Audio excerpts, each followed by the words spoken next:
Hi everyone and welcome to Legislative Update. I'm your host Matt Blow, and as always we are joined by Andrea.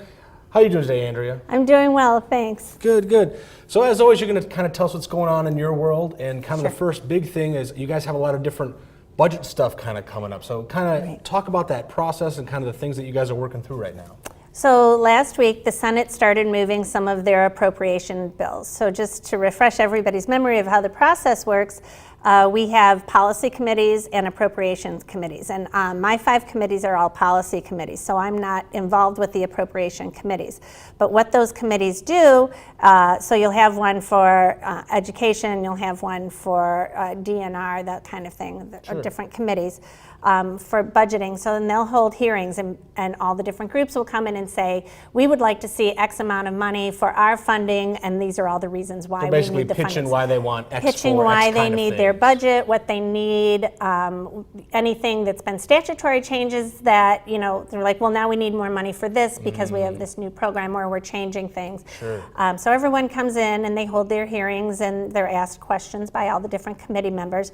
And then that committee makes its recommendations and votes on it, and it gets out. So last week, the Senate started getting all of their bills out, their appropriation bills out on the floor. I think they did 3 of them that came out of the Senate last week. This week, the House Appropriations Committees will start sending their bills out. Okay. So what happens is then the House will get the Senate bills when they're approved, and the Senate will get the House bills once they're approved.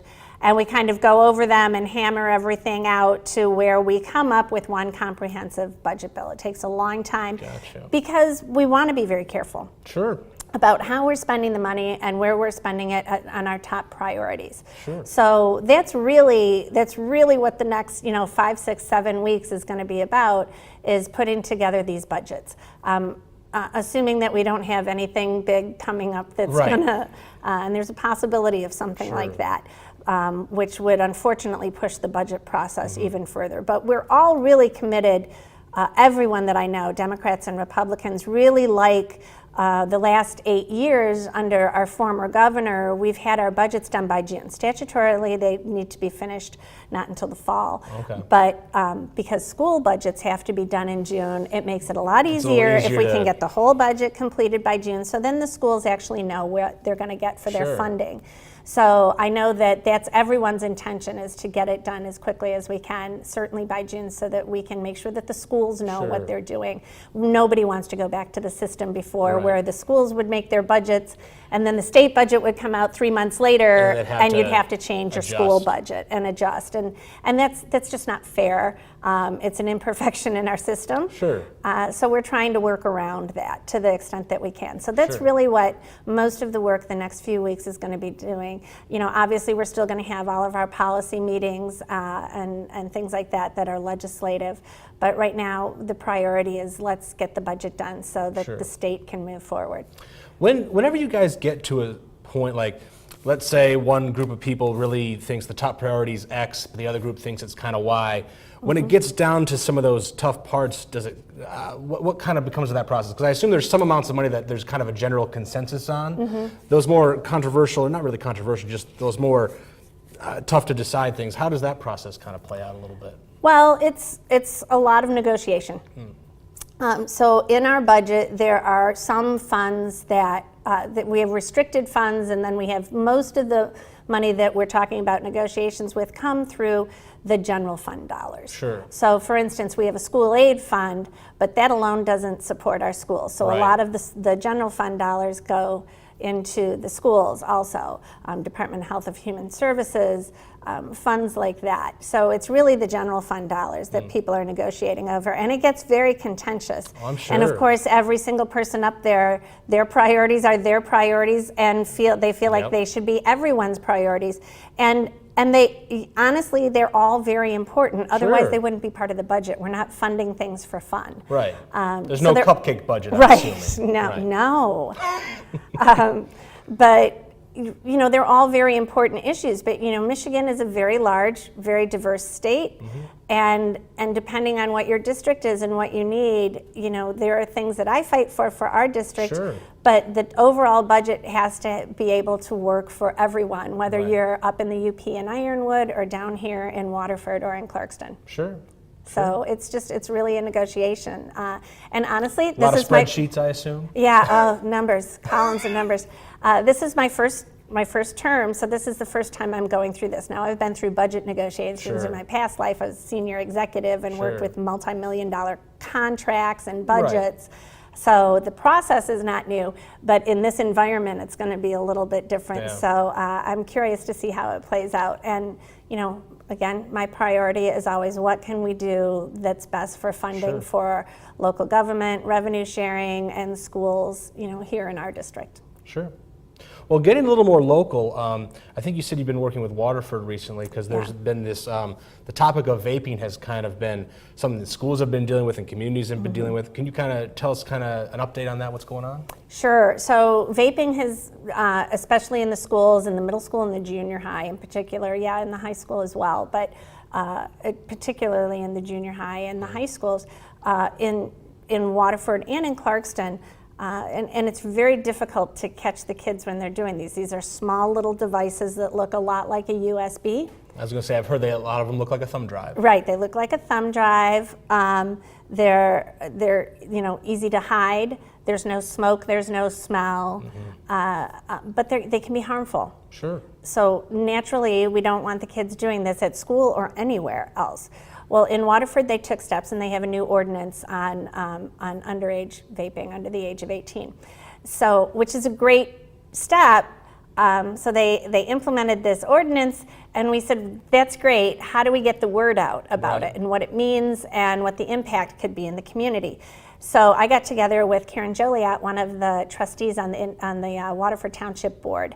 And we got a group together. I sent an email out. So we had Chief Underwood from the police, we had vape shop owners, we had representative from the school district, we had parents, and then the township itself, and we all got together and said, what is the cohesive message we want to give about this? Let's give one message out there to the community from all of us. And then how do we distribute the information? And it was really great. Chief Underwood took the first step and said, I'll draft a letter that we can explain what this ordinance is and what the penalties are, because there are financial penalties for the parents, and the kids can get community service, that kind of thing. So he drafted this letter, and then it was a matter of figuring out who's going to be responsible for getting the information distributed via all of these different channels. So when we had all the stakeholders together at one table, honestly, it was a really great meeting. Sure. And everybody took responsibility for what their role would be in it. And I think it's going to be a great way to get the message out to the community in a consistent manner so that everyone can understand what's going on with it. And we've got some longer term plans. We had some immediate plans. The letter's already been out. And we've got some longer term plans trying to integrate the students into it starting in the fall.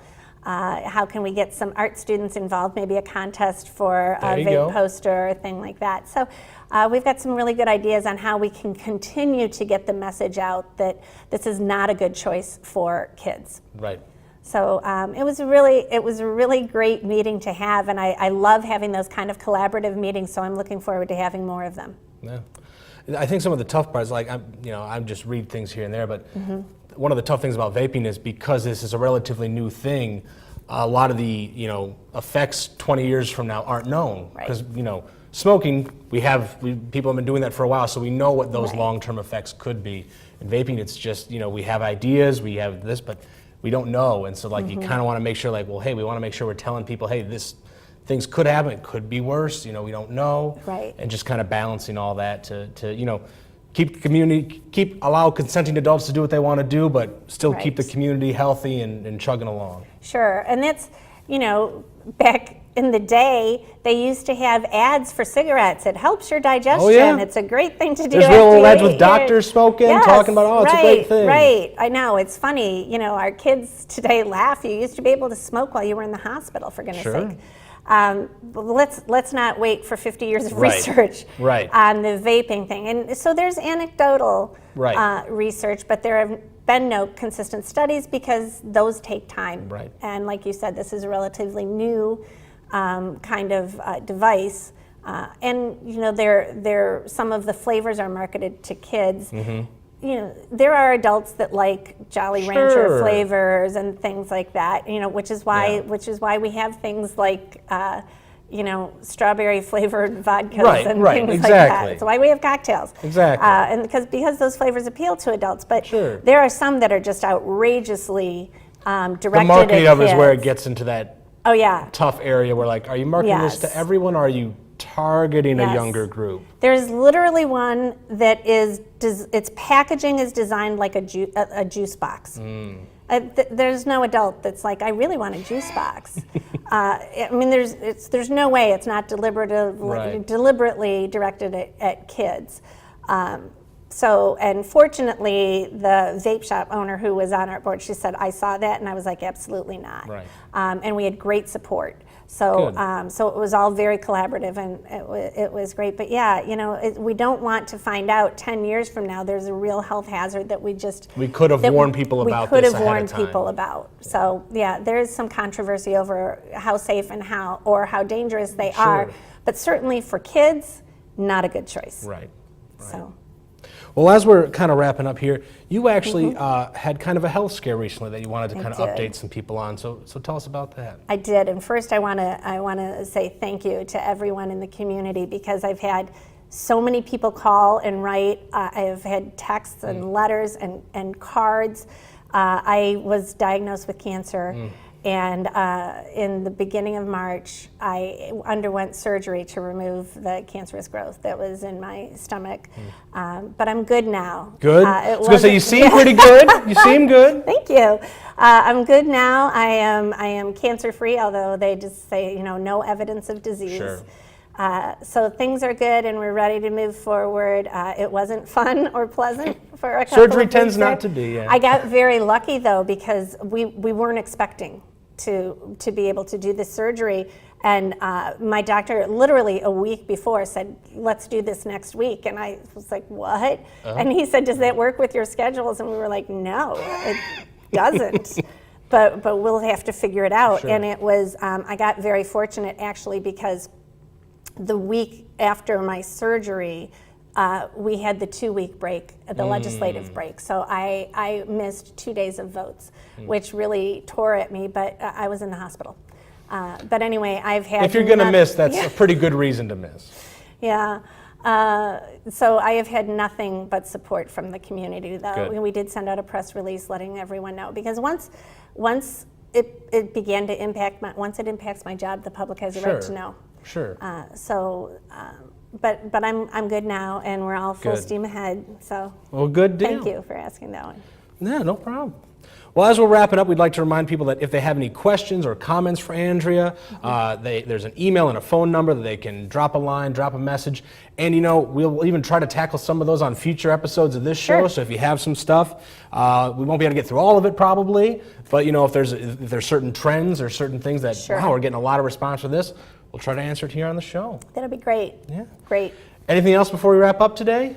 I have office hours coming up. Check on my website, my state website, and check on the office hours for May. And I think we're scheduling the June ones that are out there, so people will be able to see it. And I think that's it. Awesome. Well, that's all we have for this episode of Legislative Update. See you guys next time.